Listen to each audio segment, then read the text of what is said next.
I'm Master Corporal Michael Freeman. I'm originally from northern British Columbia, and I'm an intelligence operator currently posted to 8 Wing Trenton.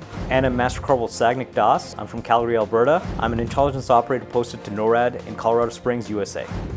As intelligence operators, our job is to anticipate the future in an ever-changing world where our enemies have the potential to surprise us.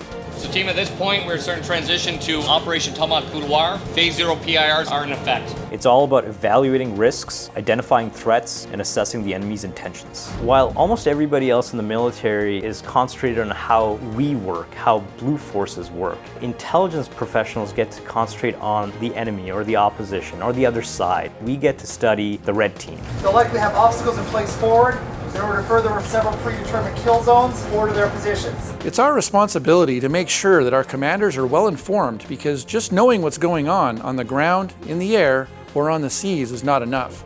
We need to know and understand the operating environment, the weather, the terrain, the enemy, the people, and the politics. We provide commanders and senior leaders with the information that they require to make decisions. We do research, we provide briefings, we answer questions, we provide various types of graphic intelligence products. Ultimately, it all contributes to increasing the effectiveness of a commander's decision making by making sure he has the right information to do his job.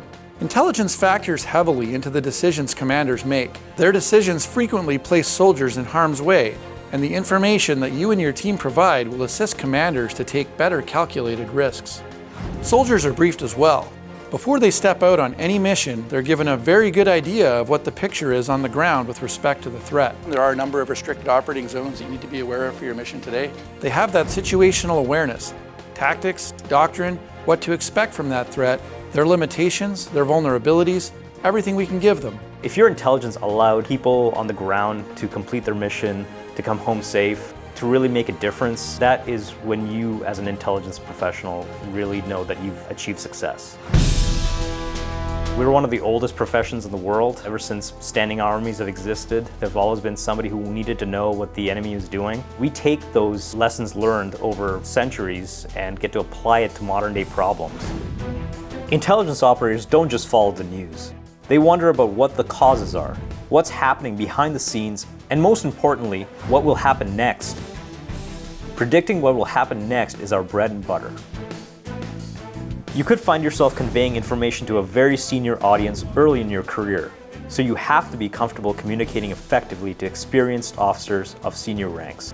Intelligence operators, in a way, really do punch above their weight for impact, especially with the rank of the people you're dealing with. For example, here at 8 Wing Trenton, I brief the wing commander at least once a week. We brief all the air crews, the aircraft commanders, as they're moving around the world in millions of dollars of equipment. At my last job, I talked to generals.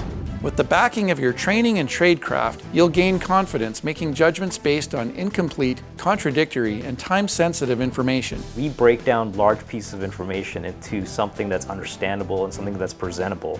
Doing that, you actually will come to an understanding yourself as to how the world works. Wherever you go as an intelligence operator, you'll do a lot of writing, a lot of thinking, and a lot of talking to people about what you know and what you think is going to happen. You have to prove yourself. But when you do prove yourself, you get incredible respect.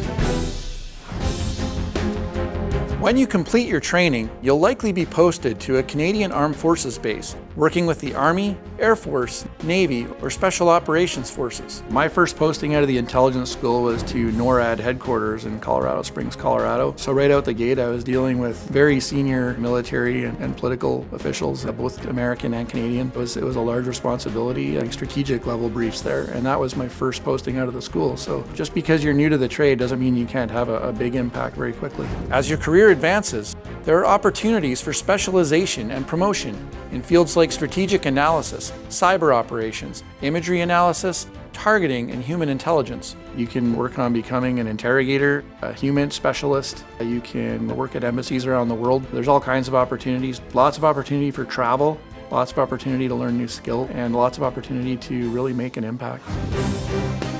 I think a lot of the people that join the military know that it's not a regular job. You're almost getting an adventure out of it. And the job changes. Every time I've had a posting, my job's been entirely different. You really have a chance to learn a lot of new skill sets, a lot of new things, and it really doesn't get boring. You get to know the news before it becomes news. You get to understand the why of something as it's happening. And if you're a person like me and you really like to read the news and like to sponge up information, this is probably one of the coolest parts of this job.